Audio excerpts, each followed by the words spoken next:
I'm on a personal quest to complete my own shiny living dex one generation at a time, as impossible as that might be. And my target for this challenge is every Pokemon introduced in Legends Arceus and the Hisui region. This might not seem all that hard, and you'd be right, for the most part, but it's my job to hate myself so you don't have to. So I gave my Twitch chat the ability to gaslight me by playing the shiny sound whenever they wanted, because why not?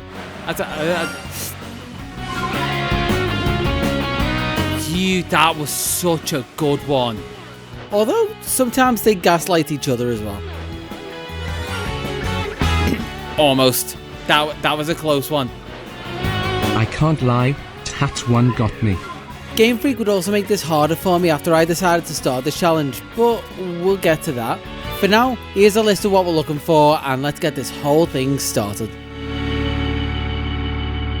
By looking at something that I found just before the challenge started while I was getting used to PLA's controls again before a stream. It doesn't count, and it's a little annoying, but I did stumble on a shiny Hisuian Quillfish. So that brings the total right now from -1 to 0, technically. But maybe this is a good sign of things to come.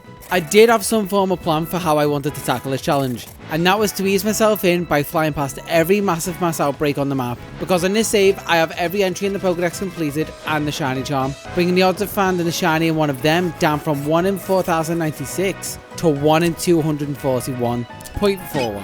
You also have the option to not go in blind. If you want to know what outbreaks are in each area, you can feed Munchlax some guava berries, or however you say it, see what's there, make a note, and if you save before you fed it, you can forcibly take those berries back by resetting and wasting no food on this little glutton. Using this info, I'd catch every Pokemon in the outbreaks until they disappeared and reset if I found nothing. Because in the PLA economy, I can't just go around wasting that many items. Or at least that's the plan. You could also get knocked out while clearing out outbreaks due to skill issues. That's also an option. Same result for both since you need to reset after both, so no loss really. That just means I can leave the area, see what area has outbreaks like the Obsidian Fieldlands, head on over there and hope there's a shiny I need. Oh my god. Oh yeah. Shinies are still possible outside of outbreaks. I think I may have just forgotten that for a second, and as chat said, this was God in front of us. It was our Lord and Saviour, Bidoof. The first shiny and the mascot I would have with me for the whole time moving forward. My little emotional support buddy that would help me get me past my paranoia that was getting worse by the second. This was maybe the worst it got for me. Because I had Mamoswine and... Did I hear? I did! Until it wasn't, and that Baniri was a nice breath of fresh air as it was sent off to the farm. Or pastures is what they call them, I think. Here, chat was getting confident at this point, and it was showing.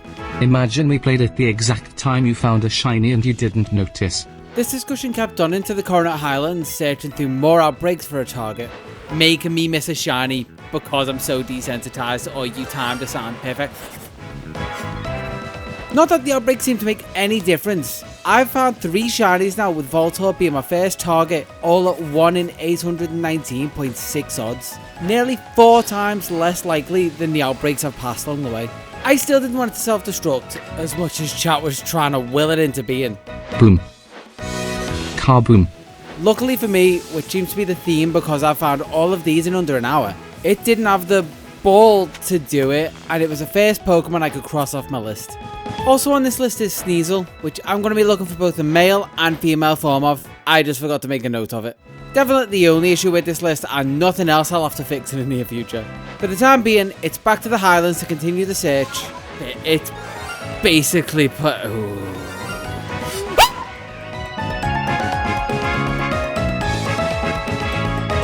Remember what they said before? They may have cooked a little too hard with that prediction. So let's check the length of its feather, and that's a female. Knowing what form I'd have to take off if I caught it, it was time to do just that, and 1 Pokeball later, that's the second target to go and take off my list, with an extra little mark so I knew which one I got.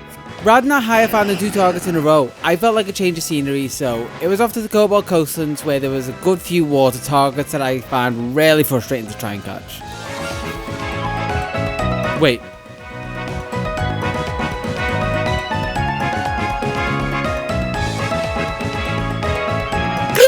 Penetrate. Yep, Majora, why? Not when I find the shiny! Yeah, unfortunately the time of that TTS couldn't have been any more on point. They were actually getting scary good at working out how the stream delay worked. So trying to move on as quickly as I could, I tried to backshot it, failed, still caught it, and the best shiny of its line was ready to roam the pastures. Ending off day 1 with a crucial decision, do I evolve God or not? We decided on a no on that for now. Before I could even get to streaming more of this challenge, it was announced that for completing the game Pokedex for Legends in Pokemon Home, you'd receive a shiny Enamorus as a reward. A previously shiny locked legendary, which I'm sure you probably guessed by now, is a shiny that was both introduced in Hisui and an extra challenge on top of what I'm already doing that I'd have to complete. And it has 2 forms, so you know what that means. It's future me's problem to deal with is what that means. Putting that to the back of my mind for now and cracking on with day 2, in an effort to be a little bit more efficient, my plan was to feed Munchlax and berries, see what targets spawned and plan a route, covering only the extra outbreaks that spawned along the way to my targets instead of the whole area blindly. For instance, I saw a Voltorb outbreak, went past a Heracross and Haunter outbreak, hit the other Voltorb outbreak and finally landed a Rowlet one which was at the end of the line. Once I confirmed all the first waves of clear shinies, I'd then go and clear up the following waves, just in case there were any hidden in there. Good thing I did, since it was a tiny little bulb just waiting to spawn. Less than 15 minutes into day 2, I had my 3rd target crossed off as my Hisuian Decidueye candidate. The first shiny starter Pokemon I needed was in my collection, and I proudly presented it to Professor Lavington, who probably just thought it was a gender difference or something. Don't you worry, by the time we're done, he'll know all about shiny Pokemon. After a few more trips to and from the village, I'd have another one to show him, which showed up just off the coastline in the coastlands. A quick 180 to see where that sound came from, and a battle to see it was a shiny male Beautifly. That'll confuse Lavington. A shiny variant that's also a gender variant. Regardless, it was another phase and the last shiny I'd found on day 2. Probably used all my luck on the last stream, as well as my stock of items. So I did some stocking up and battling the Misfortune sisters, scaring them off and collecting the nuggets they left behind to build my funds back up, which meant a lot of resets. And you can tell where this is going. As I was flying along the usual route, I spotted a different type of golden nugget that I wasn't expecting. Completely sideswept and trying to make sure I was even recording what just happened, Braviary gently lowered itself on top of the Geodude, who might need an eye test because I don't know how it didn't spot me here. Hitting it in the back of the head with Typhlosion, then a Pokeball, sinking the catch before locking back into the grind set mentality and earning some more money. Clocking off for the night and coming back for day 3, it was a lot more of the same in the hopes that some of those pixels would look a little different. But the hope had turned to cope because that was well and truly starting to run dry. Until I got a shiny Lopunny that I got from evolving the Buneary I found earlier so I could feel something. From seeing a new shiny, not whatever you're thinking. Feeling a renewed sense of motivation, I made my way to the Fieldlands to try and bring home a target. And did you hear that? It did sound like it was in the game. It was in chat. I heard it. Not us. So it must have been in game? But where is it? Oh, did I forget to mention that I wanted to get my own back on chat, so I added a shiny sound to a soundboard so I could gaslight them back? Well-deserved revenge if you ask me. But still no new shinies to show for my time hunting today. Speaking of, another 45 minutes would go by before I'd hear the real version of those sparkling sounds. If you... Not what I'm looking for though, since although this Chansey is from Hisui, this isn't the game that it was introduced into the world. That was back in Kanto where it plagued me in the modern day game while I was trying to redeem a shiny Diglett. So it's in the Pokeball and off to the pastures with you as I go back to trekking around the region to try and find a native species from this time period. Today, or yesterday, yesteryear? Back before the Eternal Ice on Avalug's Legacy wasn't so eternal, and when this shiny Drifloon was floating around waiting for me, pushing that total into the double digits with only 3 targets from a still pretty open list. The realization was setting in that Legends Arceus, although great games to hunt shinies in, isn't particularly great for specific hunts. Need even more examples of this? How about all of day 4? The first of which was part of an Abra outbreak. Each and every one of them spotted me and teleported away. But that's not an issue, right? Surely I saved when I loaded into the area, right? I did save. I didn't save. Well, lesson learned, always save when you load into an area. But what if I go back and just check in case it moved on and didn't run? I can't believe that worked. All I have to do is not mess this up. Wait, why aren't I saving? Save the game! Never mind. Throw that one onto a new list called Failed Shinies. Don't tell me it's just gone. Do not tell me it's just gone. It's gone, bud. Let that lesson properly sink in from someone who's objectively smarter. Future you narrating this whole thing. My punishment for this was apparently half an hour of drought before the next shiny decided to rear its head. And luckily for me, it was an Electabuzz that both can't learn teleport and is a way better shiny than all of the Elekid surrounding it. It was a bit stubborn, but eventually it did decide to stay in the ball. There was only one choice from here. If you've been here for a little bit, you might know that Electivire is one of my favourite Pokemon. And as much as I think that Electabuzz should be happy just the way it is, I'll be happier if it changes itself for me and evolves into an Electivire. Honestly, given the fail and lack of targets for the day, this was still a high that I was happy to end on. Having caught less than one target a day on average, the only guess we had was that God was punishing us for not giving them their God-given name. A few keyboard clicks later, and capital God had her name. I was doing literally anything I could think of to turn the tide of this challenge before jumping in for day 5, if you couldn't tell. And without a moment to think, in the first area I checked, the PLA Pokemon was there to greet me and put me on the right path towards completing my goal. Which, oh my god, it wouldn't make it easy because it just ran straight off. But that's why we learnt the lesson of saving already thanks to Abra. One quick reset and flying straight back over to harass and claim it as my own. Today felt different. Professor Lavington probably felt different as well after I showed him Shiny Gardevoir. Because it's so rare, obviously. About as rare as one of my favourite shiny Pokemon of all time, that can be found in every area thanks to massive mass outbreaks. And in the Obsidian Fieldlands is where I found mine. Who is... Maybe one of the most delayed shiny reactions, but I had my first shiny Hisuian Zorua. Finally, another target down, only 3 days since the last one. If you couldn't tell, I was a little happy to be able to claim this for my collection and be able to knock it off my list. We've got one for the list. Keeping on with the theme of progress, not too long afterwards, I found a Pokemon that wasn't on my list, but did receive a new evolution in Hisui, Shiny Scyther. Not a great shiny in its own right, but once it evolves, Kleavor looks a lot better taking on its pre-evolution's colours. We'll be able to see that when I evolve everything at the end, but being only 5 Pokemon in, there's a lot more to find before we get there. One thing stood out to me though, and that's that I needed to fully lock in if I wanted to be able to complete this challenge in any decent amount of time. Basically, I'm saying I had to do some offline hunting between streams to make any real impact. Now, this doesn't mean I'm guaranteed to find targets. It's not a magic bullet. A fact highlighted by the fact that the first one I ran into was a shiny Tentacool.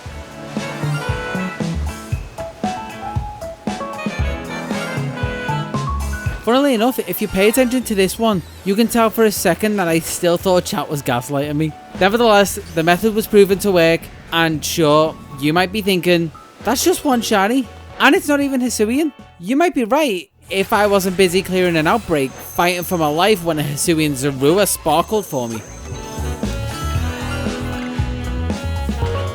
Wait. The last one I needed for the line just needed to stay in the ball, and I took off like a shot for safety, having enough now to complete its evolution line. After catching the stream up with the progress I've made, it was time to see if I could keep this momentum up alive.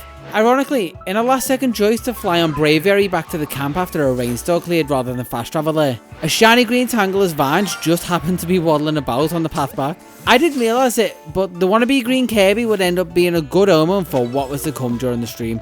Something else I didn't realise was that normal outbreaks actually have higher odds of spawning shiny Pokemon than massive mass outbreaks, bringing those already great odds down from a 1 in 241.41 chance to a 1 in 137.02 chance. Why is this important? Well, the only option I had for this run was an outbreak of Ursaring in the Mylands. An outbreak that just so happened to send me one of the worst shiny Pokemon in the hopes that I'd catch it and evolve it into a blood red Ursaluna. Is a release date. And what kind of shiny hunter would I be if I turned down a gift from the universe like that? Doing as I wanted and slashing the pseudo off my list, there was still plenty left, so there's no time to celebrate. I still have to deal with trying to work out real shiny sounds from fake ones as I ran towards a Hisuian Growlithe outbreak. Oh, Growlithe is way further down. That feels like either... Okay. See, that's what a real shiny sounds like. Wait, that was a real shiny? I might be developing a completely useless skill by doing this, you know. They almost screw me, but I still got another shiny I was looking for marked off. When you first mentioned this challenge, I thought it was gonna be easy limo. You and me both. In my mind, I'd walk up to Mai, get it to show me where... Hang on. I'm not sure that was, but since it's ran away, it gives me a second chance to check. Yeah, you can guess how this is going to go. Cue the montage. This is gonna be a grind with rig Pokeballs. That was a shorter montage than I was expecting, but that's 3 targets from my list in a single stream. Similarly to Sneasel, I'm going to need both genders of Basculin as well. Not for this form, for its evolution since it evolves into red stripe or white stripe Basculin, depending on what gender it is. Or should I say purple and yellow stripe since I'm hunting the shiny variants. This stream's luck didn't end there either. Almost exactly where I tricked everyone into thinking there was a shiny before. A real shiny was floating there for real this time.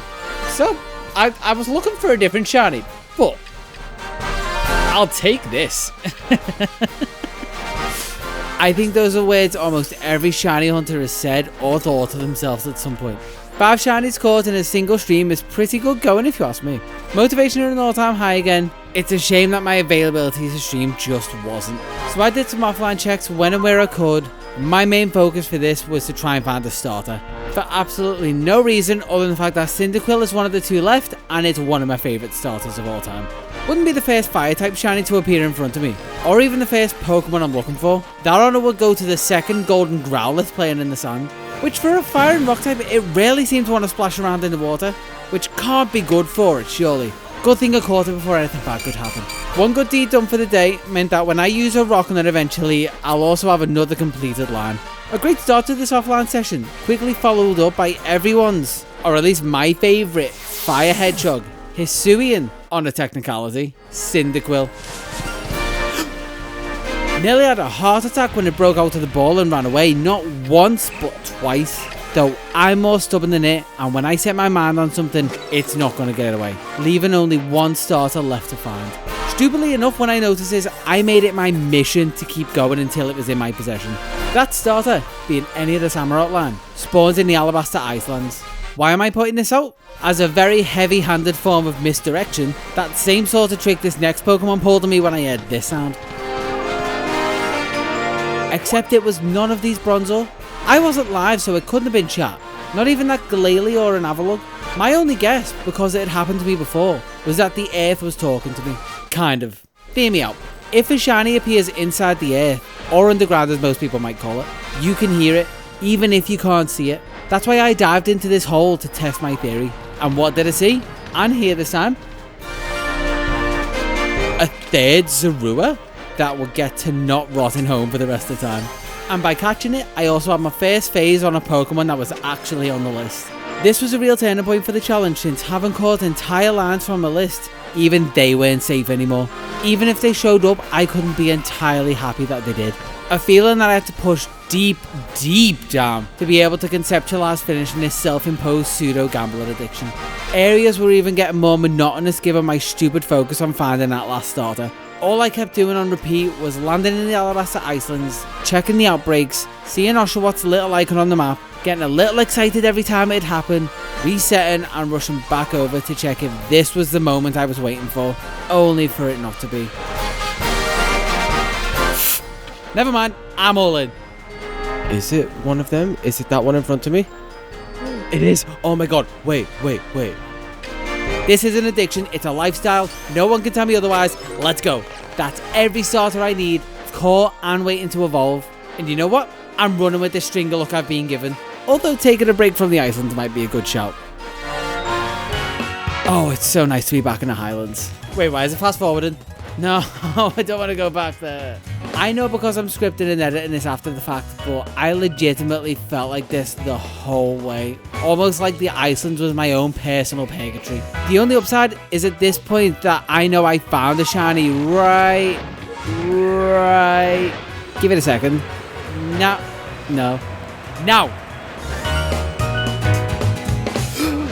A second shiny Sneasel, which is another woman, which is fine because I can use it for future Sneasler material. Though keep in mind, if I don't find a man next, things could get dire. Like climb a tree and jump out kind of dire. Sneasler, that was a joke! We can check off Sneasler and get on to... Oh, there's one more here apparently. Of course it's still in this area. As long as it completes a line, I'll be fine.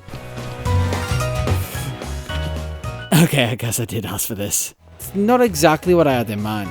But Neri, I'm sorry, I didn't mean it! What am I saying? I control time and space in this universe. Let me just roll things back and force it back into existence and into a Pokeball like everything else. Except Abra, it got lucky. Altogether, that's 13 Hisuian shinies towards my goal, which seems like a good time to start up stream day 7. Make a terrible diagram to explain what I have left to find. Finally prompted me that I forgot to put Avalugg on this list the whole time. Comments are gonna have fun with this one. No time to add it now, I'll just do that later. For now, let's see if my good luck continues while I'm not offline. Kinda. Yeah, no. Well, there was a Golduck with a sunburnt beak.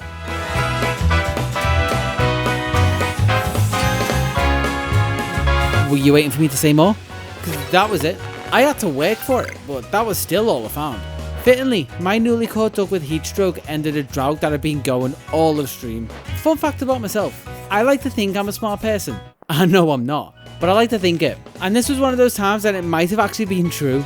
You see, there's a pattern that was forming here this far in, and it was that I just needed to plow in as much time as I could, even if it was only like 20 minutes at a time. A kinda little and often mentality. How the tortoise beat the hare. It may sound slow and dumb, like this braviary, but you're not the one that found the shiny Goomy you needed for a shiny LIving Dex. Okay, maybe you are. And if you are, we're both part of a very niche group of individuals that have this little Squishmallow in the collection. After updating the list to add Avalugg, of course. Totally not related, while I was clearing out a Bergmite outbreak, you'll probably guess what shine.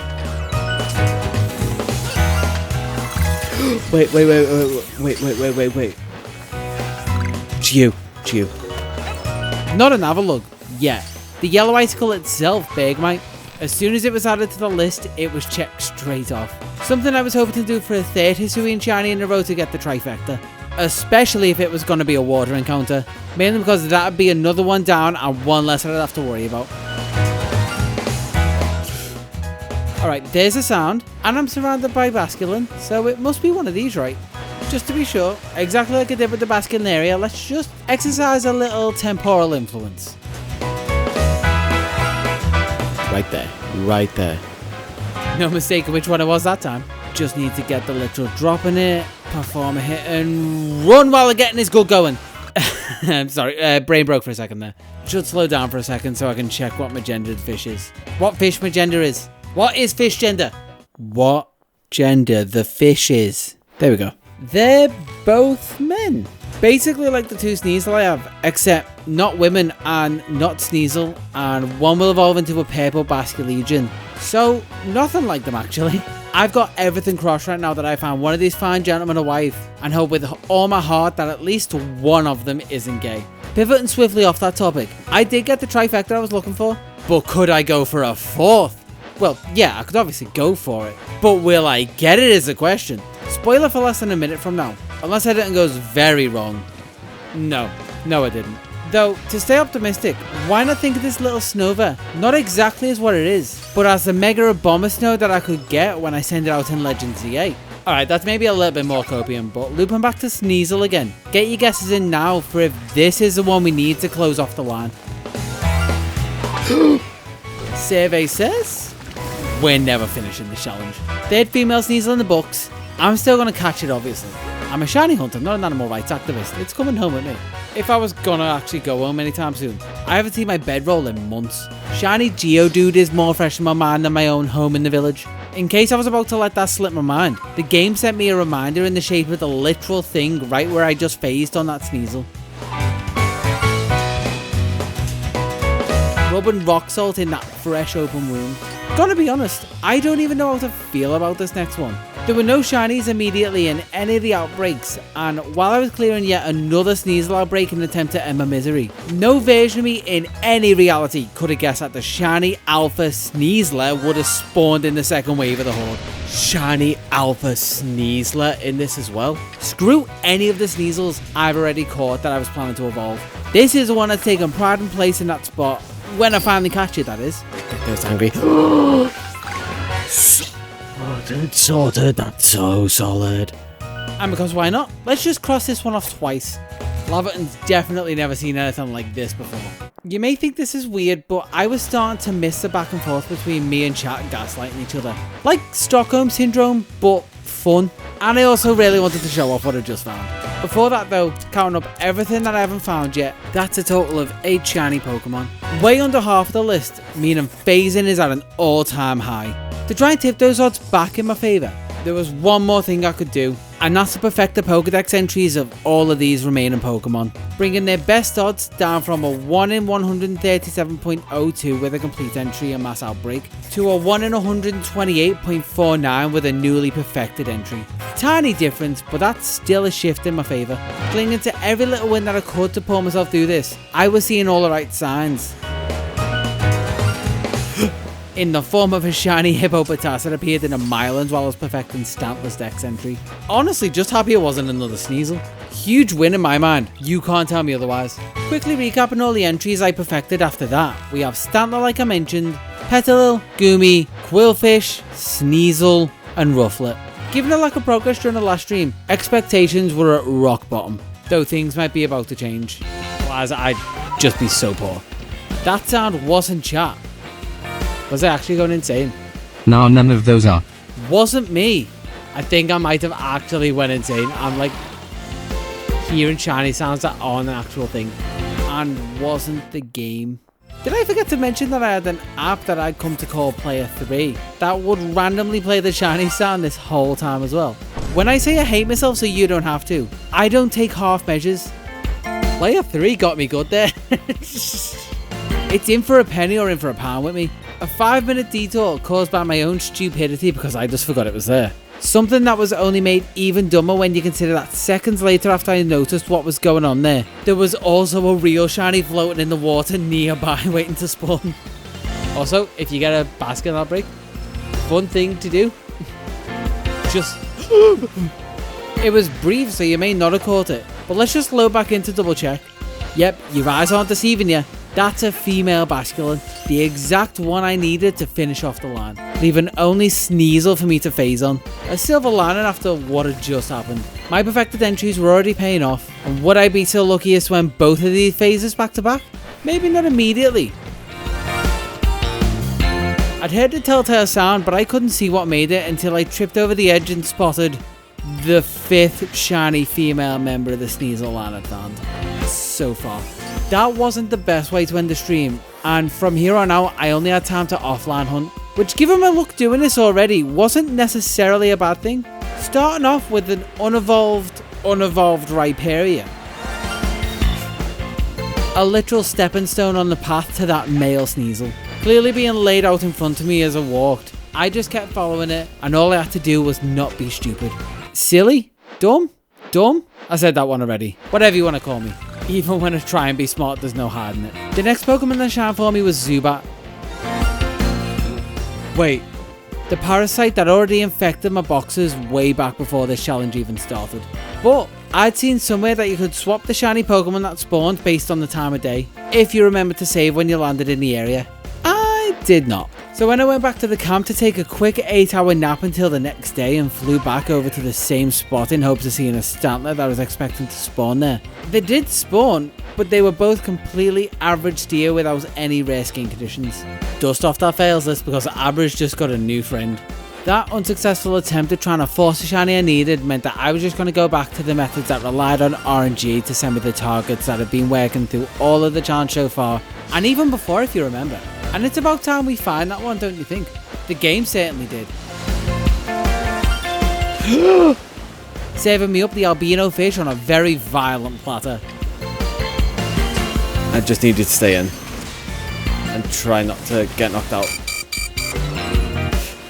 Barely getting out of there with my life and the Pokemon that sort of started this all. Checking the first one I saw, off the list after 39 other shinies. Still coming thick and fast. Back in Purgatory, it came so fast I didn't even know what had just happened. It took a hop, skip and a massive eagle flight later for me to notice this jaundice-ridden Carnivine hiding just on the plateau right out of view, and that was now tucked up nicely in a Pokeball. Like the shiny, tucked nicely between the rocks off the coast where I'd lure in another target. Sort of. The land's complete, but that doesn't take the label away from it. That's my job, taking it away from its home to live out the rest of its life on dry land in my pastures, along with the 3 others already there. Taking myself back to dry land, I wouldn't have guessed what the next shiny I'd find would be, because this section of land is a small, some might say tiny lake, no, more like a pond, that still somehow held the potential to spawn my 5th shiny Basculin. No easier to catch than any of the others. As per usual though, a few tries later, I was one of completing the line twice over. Reliving the same confusion again, a second time over, as the sound played and no sparkles were present. Eventually I got over that initial surprise, took literally 2 steps and spotted a shiny male Hippopotas living its best chilled life. And it'll have plenty of time to chill with the other Pokemon that are shiny like itself as my weeks long endeavour continues. The plan after this point had evolved, given that even seeing outbreaks for shinies I needed was getting rarer by the catch. To fix this, I worked out routes for all the remaining Pokemon that let me run or fly past as many regular spawns as possible, increasing the odds of seeing more of my targets for the time I was spending hunting, rather than being stuck resetting for the normal or massive mass outbreaks. Take for instance this map of the Fieldlands. No targets to be seen, right? Now let's start following the route. See that reaction right there? This was the first target I found after theorising these additional checks, and a redemption for that Stantler, which was actually a Zubat, but could have been a Stantler if I did everything right, wasting no time, other than the slow descent as it set in that I was getting ever closer to my goal. The weird deal was caught and thinned the herd for the normal Pokemon I had to sift through. Focusing in more on not phasing anymore, outbreaks wouldn't be completely written off. I'd still have to throw my balls or other balls having an outbreak, clearing it all up in the hopes of finding an Ultra Ball in this Pokeball congregation. For those curious, it'd look a little something like this.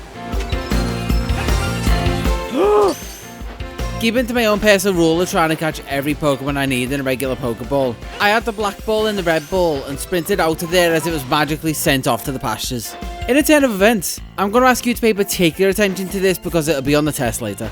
Taking the lesson I learned from Stantler earlier, Rufflet was the route that had the most possible spawns, and by proxy, the highest chance of seeing a shiny. The route in question took me up the cliff, around the lake, and lastly popping by a couple spawns right near the temple before resetting. It's up by Snowpoint Temple where my shiny starly coloured shiny Rufflet came into existence. Can I get it without... Oh, can I get it without doing the little splat? And off my list. Again, make notes because this is important for later. Maybe just as notable was the next one I'd find though. No, it wasn't the male Sneasel I was dying to find, or another alpha Sneasler. Instead, it's an outbreak of Goomy, with a second wave of alpha Goomy, which hid a shiny alpha Goomy after a little digging. Unable to believe my eyes. Once I collected myself and found the nerve to unpause the game, the other alphas were quickly caught to make it easier to stun and catch the shiny one in the first Pokeball I threw. You are going to stay in. Shiny Alpha Goomy. Literally massive catch that would be even more massive once it was a shiny Alpha Goodra. There is no better way I could have thought about ending this line. I would have been happy with a single shiny alpha from all this, but the silver lining to it taking this long is that the chances of finding these are so much higher. Logic which had been more and more relevant the deeper into the challenge I was getting. That same logic which, while I was following the route for the last fish required, sent me just that. A shiny Hisuian Underquill. Ending the time I'd have to spend on clearing water outbreak waves should count my blessings decision Scarlet and Violet on the Switch 1. That generation's already complete and part of my shiny living dex, just like this Quillfish. Unaware in the moment, the total number of shinies found was about to hit 50, which went unnoticed because my attention was solely on finishing up these last few spots that were missing. Setting up for a new day of hunting and having no outbreaks on the map to speak of, I made the decision to head to the Mylands in the hopes of finding that last noble. And in less than a minute of hunting, about to loop back up north to go to the prairie, I was stopped in my tracks by just what I had my sights set on. Doing my best not to let it run off and catch it. The other petal briefly distracted me as the ball clicked shut and there was only one single Pokemon left, which had been the bane of my life so far. Shiny male Hisuian Sneasel. Ever taunted by this little guy refusing to appear, in the back of my mind I sort of knew this was going to be how things went. everything crossed and tunnel visioned onto that large yellow feather. If the next one I saw was another phase, I don't know if I'd be able to take it. Luckily enough, depending on how you want to look at it, the next shiny wasn't another female Sneasel phase. It was another Snover instead. Exactly where a shiny Sneasel should, and already has during this challenge, spawn. To make it worse, it was a female Snover. Not even the gender or shiny I wanted. Dodging a normal Sneasel in the area, I managed to pop it in a ball and return to Purgatory to try and change my look for the better. Might be uncharacteristically superstitious of me, but I was willing to try anything at this point. The universe was being equally stubborn and ready to hit back with some karma for my lifetime of non-believing with a third shiny Hippopotas. And another female variant shiny at that. Reluctantly bopping it off to the farm, there was only one thing I still hadn't done to try and claim that final shiny. End this search by starting upstream and praying that it made all the difference. And wouldn't you know it, that was the exact thing I needed for it to rear its stupid little, big feather at last. Wait. Sneasel. Big feather, big feather, big feather. Real. Huge moment for me in chat, bringing me onto the legendary section of this challenge. The perfect time for a quick message from this video's sponsor, YouTube, I guess, and me, from the past. Okay, quick tangent from the video for a second, because basically in between streams, I caught everything that I needed from Legends Arceus, but I still wanted to include everyone live, so I may have rigged it a little and left one of the spawns for the live stream and tried to get away with it. Because if I actually come over to the game here, then you'll see that if I just kind of fly down, I know that this Sneasel, this male Sneasel, will spawn there every time without a doubt. So pretty much I could just do this whenever I wanted and just try and get away with it live and keep it as like a little secret between me and YouTube. But with that all over and done with, let's get back to the video. You really think I was going to stop hunting just because it wasn't showing up? You clearly haven't been around here long enough. I just thought it'd be a nice moment to actually catch the last shiny I needed before starting the legendary hunt on stream. After that brief moment of terrible acting, marking the male form as caught, I was on to another struggle almost immediately. For reference, Dialga and Palkia are shiny locked in Legends Arceus, leading to a rare case of a brilliant Diamond and Shine and Pearl W, since they were such faithful remakes that their base forms can be shiny in those games. Knowing this was coming because of what you just saw, I already had 2 save files on each game set up to start this hunt, but they were still in Twin Leaf Town, meaning I had the task of navigating both of them up to Spear Pillar, overworking my single brain cell I had left by the time I got there. All things in place, I'd now be stuck here walking up to both of them, watching the intro cutscene and resetting over and over again until one of them looks like the ones on my tracker. To save you from the suffering, how many checks do you think it'd be before the first one showed? Keeping in mind, I'm tracking them both separately. Was it 500? 700? 800? 1,000? 2,000? Maybe even 3,000? Close. Coming in close to hitting full odds since the charms only affect the Masuda method in these games at 3,326. And I almost reset over it thanks to my muscle memory working overtime to power through these checks.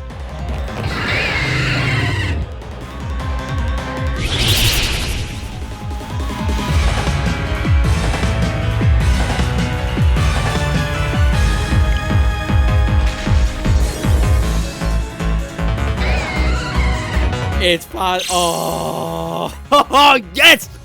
Yes! Thankfully, I spotted in time and attempted to catch it, with attempting being the optimum word. So long as it didn't get to the point of using struggle, I'd be fine. Okay, but that still means I have another couple attempts before I'm really in danger. Alright, it's actually getting a little stressful. My dilemma here was I rarely wanted to catch it in a Pokeball like everything else. But if it didn't stay in this time, it'd definitely knock itself out and I'd have to do even more checks to find another one. With a dash of sense thrown in from the chat, You need to if you want it. I pulled the Master Ball out of my bag to save me from having to hunt this again and had one of the 2 legendaries I needed in all its glory. Or in its origin form when I transferred it into Legends Arceus. I could only get so happy about this at the time, but knowing I still plan to hunt this again for a future project, and it was still a full odd shiny legendary, I think I could live with that honestly. All that was left now was the wet dragon itself, Palkia.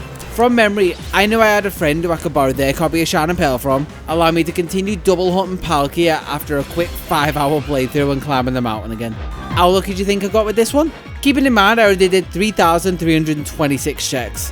I'll tell you right now, if your answer included me being lucky in any form, you'd be wrong. Was it over odds? Yes. Was it twice over odds? Unfortunately, yes. Did it get into the 5-digit totals? Yes. Which I was numb to at this point, sprinting quickly up to triple over odds and honestly getting a little excited to see it hit that number. Obviously this was when the game decided it would be the time that Palkia would shine for me. 12,288 would have been triple over odds, and coming in just short at 11,660, my torture was over.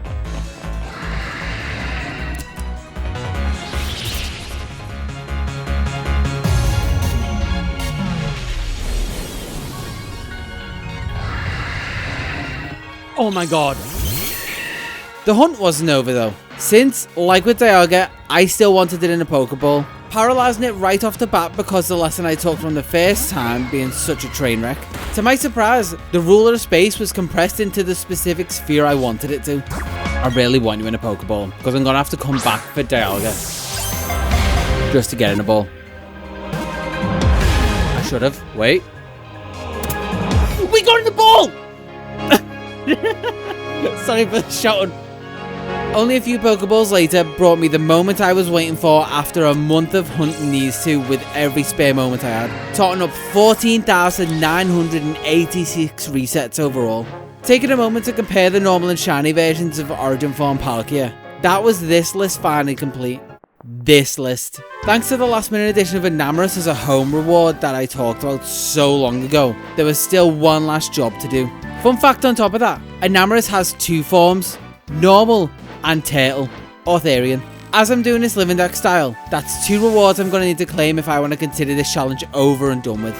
Locking that away as I schemed out to do this easily, a whole new playthrough of Legends Arceus was about to begin so I could catch all 242 Pokemon in the PLA Pokedex, living deck style. Because that's just how we do things around here. Don't worry, I'm going to try and summarise this as succinctly as possible since this video is already long enough as is. And it was released all the way back in 2022. There's full VODs of me doing this, but here's the highlights. Kicking it off by being forcefully pulled into the past by Arceus because I broke reality by finding Dialga and Palkia as shinies. Laventon had me catch Cyndaquil, Oshawott and Rowlet as soon as I came back to consciousness. Only one of which I'd be able to add to my total for now. And only one realistic choice that I was going to go with. Cyndaquil, obviously, who got the name Chester. With Chester by my side, it was onto the Fieldlands for the first time in this timeline. My first outing would bring me a normal Bidoof, got the Omniscient type I already had, Starly and Shinx before I was escorted back to the village to get dressed appropriately for the occasion. For what occasion you might wonder? Receiving the Pokedex that I'd have to fill, of course. With that in hand, and a bit more freedom now that I was accepted as one of the villagers, I left there immediately, beelined to the Fieldlands yet again, with the aim of being more productive than I was earlier. Weasel would start me off, followed by Ponyta, Wurmple and Mime Jr. Then, as if it was watching over me, God made itself incarnate right in front of me so it could travel with me through this living dex journey. Oh my god, imagine. It disappeared into the distance. But that was probably just a Holy Ghost. This one is the third of the Trinity, resurrected using the save I made in front of it. I'm not sure when this transitioned from a living dex to the Cult of Doof, but with only 8 members we needed to get recruiting. Those recruits will be Pichu, Silcoon and Logs. These are important, trust me, followed by Drifloon and Dustox. A shorter trip than usual, which was unavoidable given the entire area wasn't available to me yet. After this trip back again and Silene giving me my first star, now I'd be able to make way more progress towards my god-given quest to seek out all Pokemon. Proving that me smarter man than when started. I used all money earned so far on board, then catch time to restart with Kricketot, Geodude, Stantler, the Alpha Kricketune they expect you to defeat. Wasn't easy, but I did it eventually. The weirdier didn't seem impressed. It wasn't the one I was trying to impress though. The fabled and now frenzied Lord of the Woods I was told about 5 seconds ago by these two was the Pokemon I was looking to impress. 15 seems like a number a Lord would scoff at. Growing that total to get the Lord's attention, the cult gained Paris, Fermi, Staravia, Babarrel, Boniri, Psyduck, Beautifly, Combi, Male, Zubat, Scyther, Cascoon, Machop. God took down a Cave Walls and Odd Flex to bring me to Magikarp, Pikachu, another shiny. Is it Parrot? Wait, is it that Paris? If you could tell without the sound and sparkles. Hit me with nostalgia from the original Living Dex I completed. Doing my best not to get stuck on the past while being stuck in the past. Weird to watch that happen and recognise my worth now I had more shiny things for it to look at. Letting me ride it whenever I want in return. Using my newfound steed to speed through the Dex entries, I made notes on Luxio, Combi, but female this time, and Machoke. The noble Lord Kleavor was getting restless and I couldn't put it off any longer. All it took was one too many sacks of stale food being launched at point blank into its face to bring it to its senses. Completing the quest when I got back to Kamado, starting another when a completely innocent and not creepy in the slightest child started talking to me and asked me to collect 107 spirits. To get it to leave me alone, I picked up one for now, hoping it was all a dream. But when I woke up in the morning, it turned out that wasn't the case. So I'd note it down for later and get on with earning my 2nd star rank. While researching for this, I stumbled on a Shellos, Gastrodon, Mr. Mime, Wormadam, Driftblim, Abra, EV 1 of 9, and 2 of 9, with the second being an alpha that I chased down and pummeled with balls until it gave in. Then there was Kadabra, Luxray, and Happiny, leaving only 200 Pokemon to catch for the Living Dex. 199 after Golbat and 198 after a female Combi evolved into Vespiquen. These catches and everything in between earned me my 2nd star and access to the Crimson Mylands. When I got there, the Misfortune sisters stepped up and got knocked back as I knocked out their Pokemon and picked up the whole chunk of wall they were carrying around, and definitely didn't drop on purpose because it was more of a burden than they expected. Putting it back in its place like I just did to the sisters. The locals were happy, so much so that they introduced me to Ursaluna and jump scared by an unknown. A side quest I wouldn't be doing, especially when the main quest needed me to walk up to Brava and get jumped by the noble Lord Lilligant in all its golden glamour. Refusing to subject my Pokemon to this in an odd form of pacifism. That sentiment was at odds with all the food I was wasting throwing it at Lilligant to try and calm it down. Landing one last shot to quell another Lord so I could refocus back on the Dex progress, I knocked off Sudowoodo, Carnivine, Murkrow, Parasect, Ralts, Budu, Pachirisu, Teddiursa, Yanma, Turtwig, Tangela, Ghastly, Krogunk, Cherim. Pleasant surprise that I thought I'd have to grind for. Lickitung, Stunky, Onyx, Graveler, and Petala.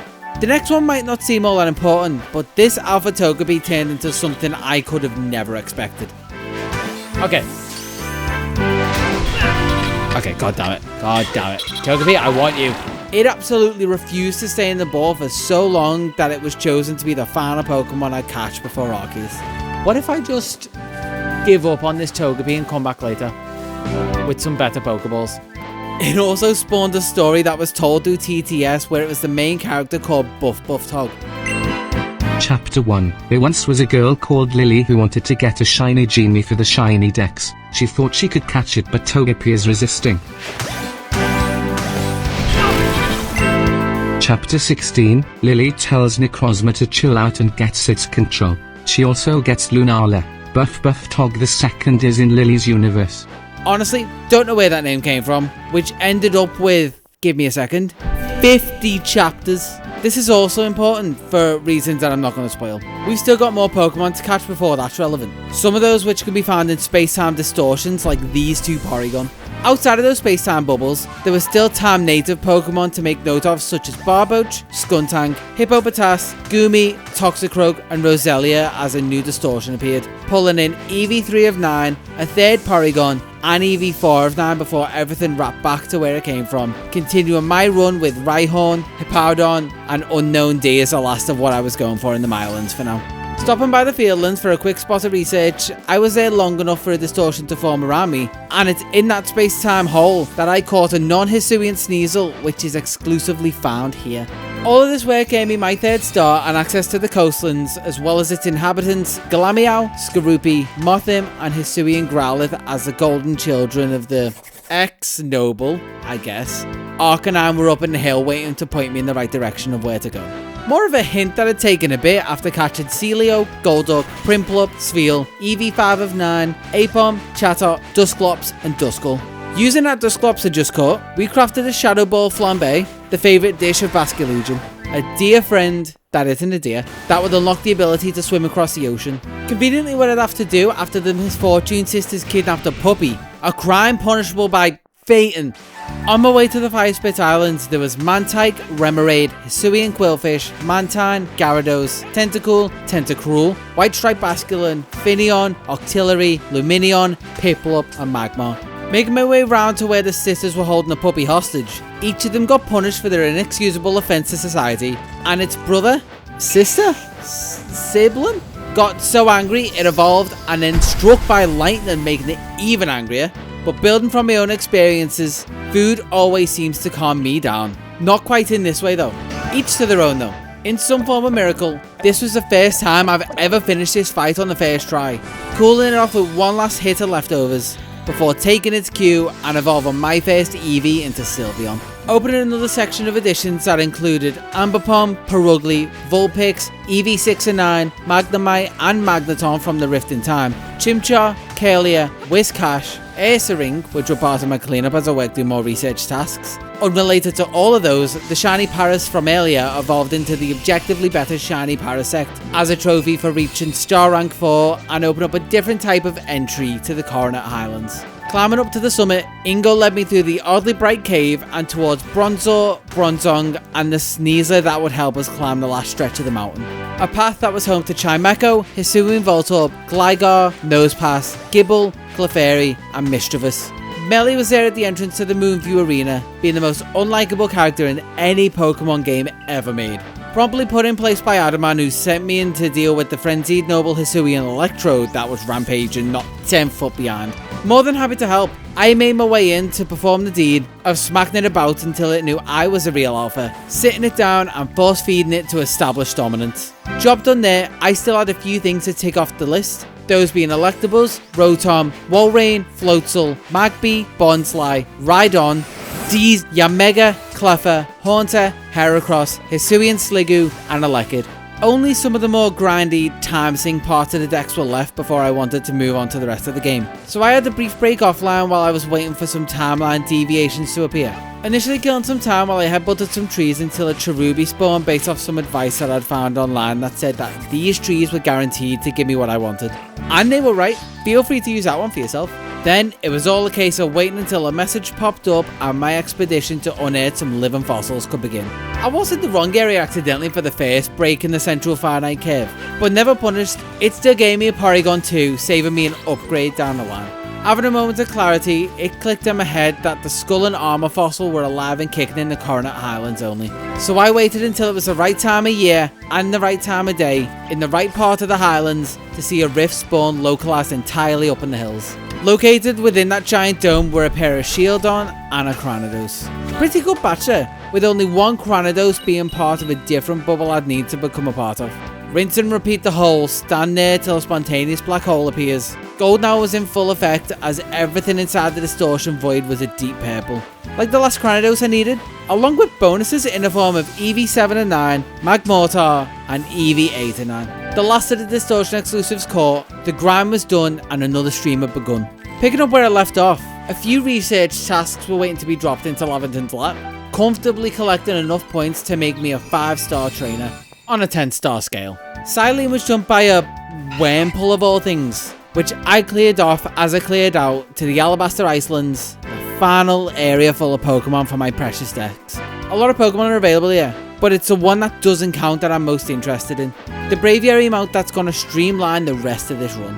The keeper of which is this little girl, clearly bored with nothing else to do other than play a big old game of tag around the Icelands and up towards Snowpoint Temple. Giving me plenty of time to reminisce on Shiny's past, explaining to chat how I found the first Shiny Ruffler offline, the path that I was using for Sneasel for the longest time, and I think where I got my third female Sneasel. It's like as I was walking, why am I getting stuck? As I was walking up here and we just heard it, it was down in that like crevice. Like, down there. I feel like that's half of my commentary. Is like, oh, this happened, or like, what if this happened? And just trying to put things out into the universe to try and get them to happen. Because like, if I was to go over this lake and try and get a shiny Rufflet, because a load of them spawn on this lake, if you're ever looking for a shiny Rufflet and you're just chewing through static spawns because you're getting like no outbreaks, do that. Further proving the theory by running into another shiny Rufflet in near enough the same spot as the first. Told you to pay attention before, and no one tell me the odds of that happening. I'm happy enough that it did it all.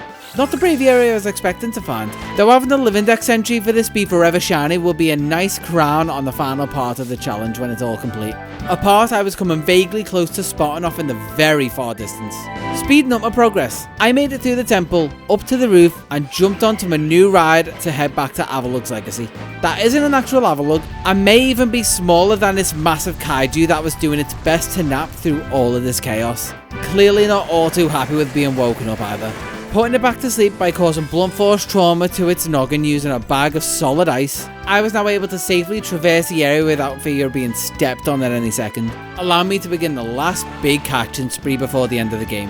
Bergmite started me off, and in quick succession there was Swinub, Snover, Snorunt, Glalie, bringing me into the last 100 Pokemon acquired. Then Piloswine, Licky Licky, a Abomasnow, Hisuian Zorua, a normal Rufflet that would stay exactly that, Scizor from a time-space displacement, Chingling, Munchlax, Alpha Rapidash, Alpha Lopunny, Staraptor straight out of the sky, Alpha Tangrowth, Alpha Roserade, Alpha Honchkrow, Alpha Raichu, Alpha... Wait.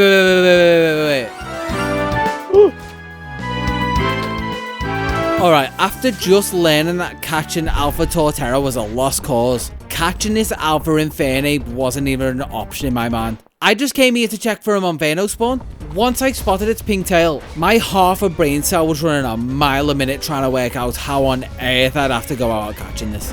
Throwing balls and hoping for the best wasn't going to cut it. A battle was the only real choice. And with a level 65, it was going to be rough. But once I worked out how to get Octillery to do just the right amount of damage, Cordyceps a shiny Parasect, used Spore, then in an odd turn of fate, one Great Ball was all it took for it to be mine. My third shiny alpha Pokemon for this challenge, gifted the name BuffBuffTog because it had the true main character energy. So yeah, that's the Infernape slot for my Living Dex filled. There's still more though, and those are the Torterra I struggled with already, Togetic mid-flight as well as Togekiss in the same way, Alpha Lucario and Crobat. Only 80 Pokemon left until we've seen and made notes on them all. What do we get as thanks for all the hard work? Exiled out the village because of an old man's paranoia, that's what we get. Did I let that stop me? Of course not.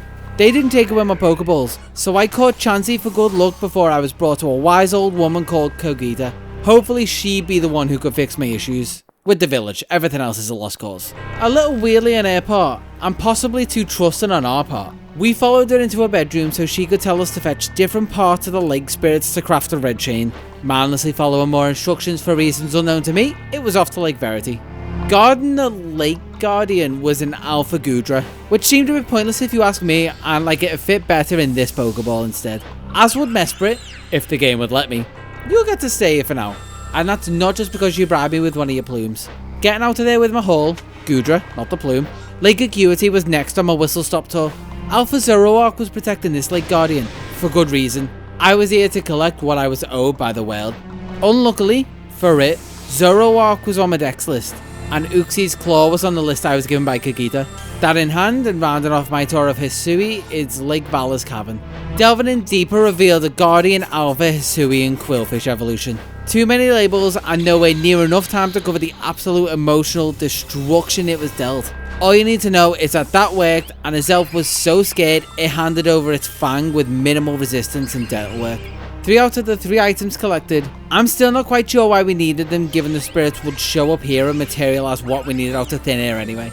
Taking that newly crafted chain up to Spear Pillar, Kamado was very sorry in Japanese, and he must have felt even worse once Dialga showed up and the chain didn't do much. Have I taught him nothing so far? You use Pokeballs to catch Pokemon, not chains, you absolute idiot. As I was lecturing him, as all good things do, Palkia made its way through to make it 2. With no chain to weaken it this time, we needed to form another plan.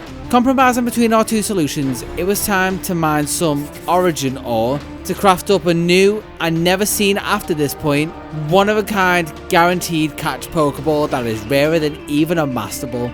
If only things were that easy though. Palkia used self-destruct as Dialga used Wide Guard right as Palkia used transform, and it was my turn in this battle. Wanna see how bad this went? Well, everyone gets one. Like I get my one, Palkia, in an Origin Ball. Base game finished, it was on to the final stretch. The experience and research I gained from that chaos brought me up to the 6-star rank. A new rank that wouldn't affect much. It was a mission I just completed that would. The moment you have that rubber stamp on the counterpart mission, the game opens up the gates to something that I've used heavily in this challenge so far, and a feature that would save me a ton of time that otherwise would have been spent waiting for the universe to break open a rift. Massive mass outbreaks. My solution to finding the starters. Conveniently also what you get right after completing the quest, as well as Laventon gifting you the starters you didn't choose at the beginning. To unlock them, all you need to do is talk to Maya Munchlax in the Fieldlands, clear Zorua and 3 other outbreaks in the area, catching Alpha Snorlax, Alpha Alakazam in an unformed distortion, then an Alpha Weavile when it fully came into this world. Time? Both? Whatever they are. An encounter that I wasn't expecting to see. Just like how I wasn't expecting to see a Kleavor and Monferno in these outbreaks either. And I especially didn't expect to see this peculiar looking Ponyta showing up.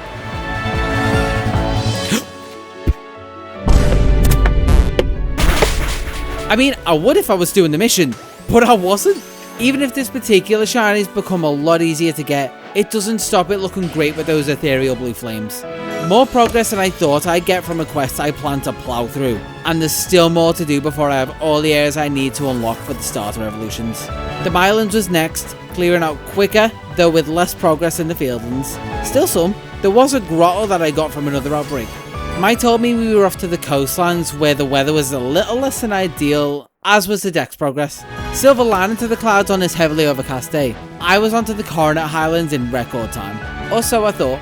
Mixing things up, Mai wanted me to deliver her some handmade rice cakes in a remote cave in the Icelands. Silly of me not to know that. Joke's on her, I also don't know how to make rice cakes. So I picked up some store-bought ones along with a Hisuian Avalugg and Alpha Mamoswine, which seemed fine and she was none the wiser. Having done my duties as her future husband, which is what I assume was the reason she was giving me the runaround, we could finally get back to the task at hand, so that we could then get back to the main task at hand, the LIving Dex. So that we could complete the overall task at hand, collecting every shiny Hisuian Pokemon.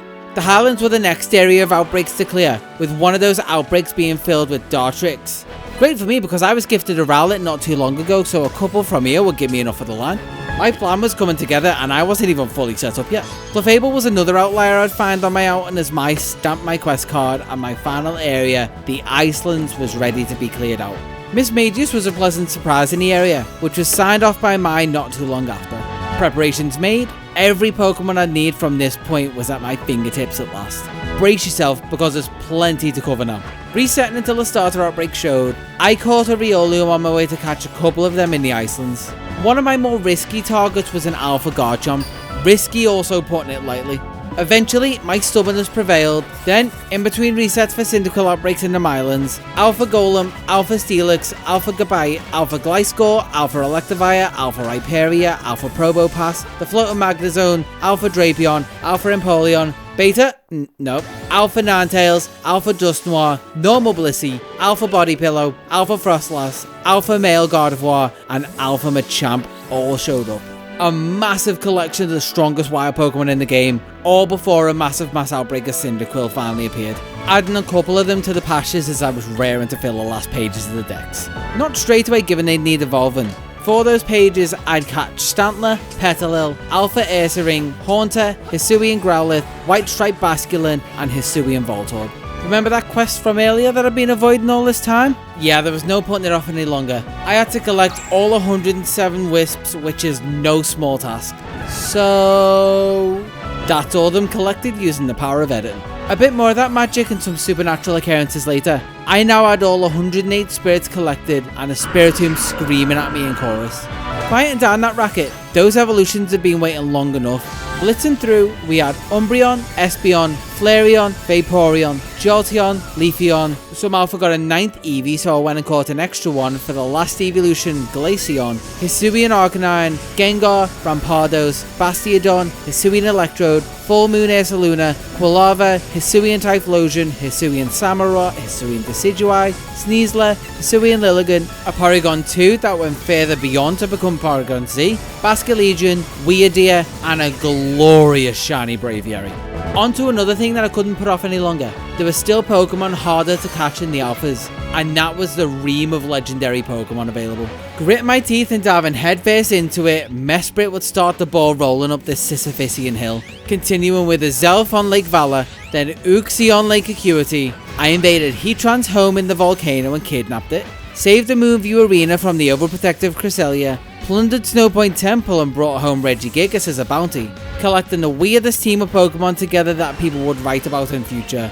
Manaphy would take note, letting me catch it and one of its children, then using save data from Sword and Shield. This for some reason caused the field to flourish and Shaman to show up for me to imprison in a tiny little Leprechaun ball. Similar, but different, using save data from BDSP, Darkrai would be all broody and skulk around, so I'd put it in its place, in my collection that is, and those are the last of the easier legendaries to catch, which only meant the roughest part of my playthrough was about to begin.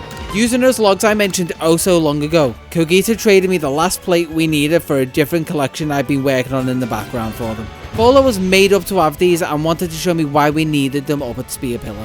At this point, I completely forgot what went on and didn't realise that potentially the hardest fight in any Pokemon game was in store sooner rather than later. Safe to say, the moment I was unprepared for him to go full mask off, my destiny was written in stone.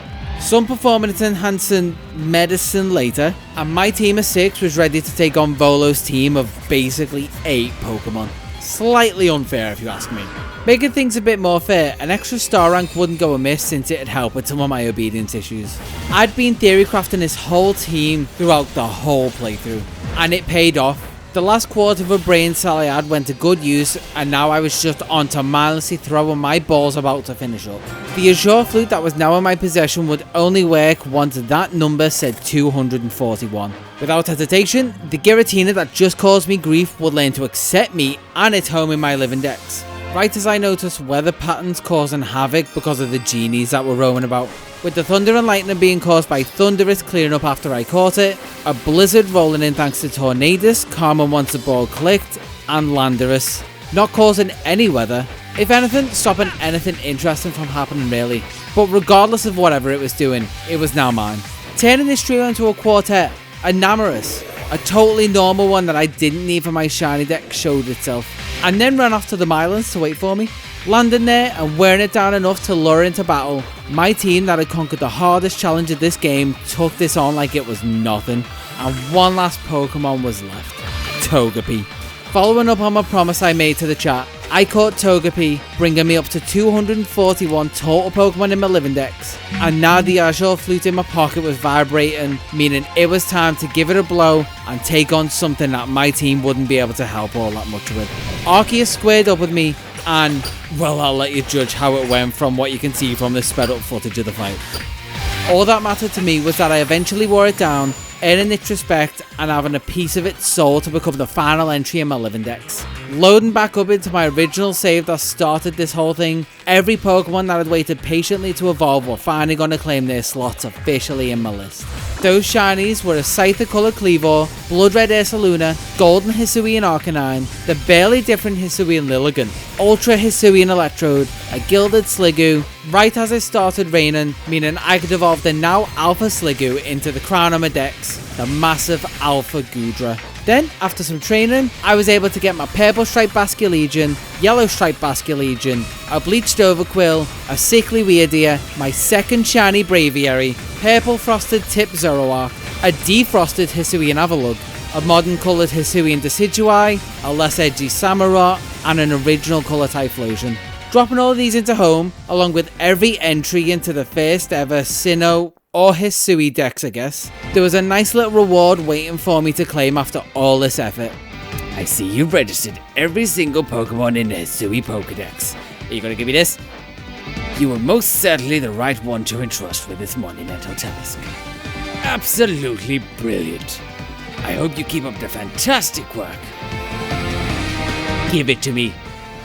Give it.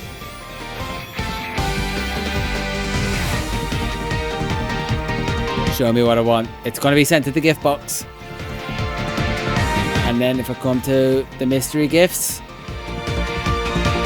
gift box, right to the bottom. Shiny Enamorus, gift for completing the Hisui Pokedex. Claim. The shiny Enamorus that made me put in over 38 hours of extra work. Now, you may be thinking to yourself, that's a metric ton of work for Enamorus. But wait, doesn't it also have Ethereum form like you mentioned? Why yes. Yes it does. Am I going to do that twice over? Definitely not. So does that mean I'm going to miss it just because I'm lazy? Definitely not. Am I done with rhetorical questions? Definitely. Well, yeah. You see, a while ago when the Manaphy event for BDSP was active, I made a second Nintendo account so I could claim another that I could leave in its unique egg. That additional account now also gives me the chance to connect it to a separate Pokemon home account, letting me slowly and painfully move all of these Pokemon I caught in and out of the single box that you have available without a subscription, eventually giving me another shiny Enamorus. Mystery gifts. Yes, I understand. Gifts. And then we select game completion, a second Enamorus. Then, after seeing itself in a mirror, it'd change into its Therian form, scratching off my last hunt to close this chapter of my shiny LIving Dex journey. Closing off this experience with God finally evolving, I'd just like to say, as with most things I do, I severely underestimated this whole thing and the time it'd take.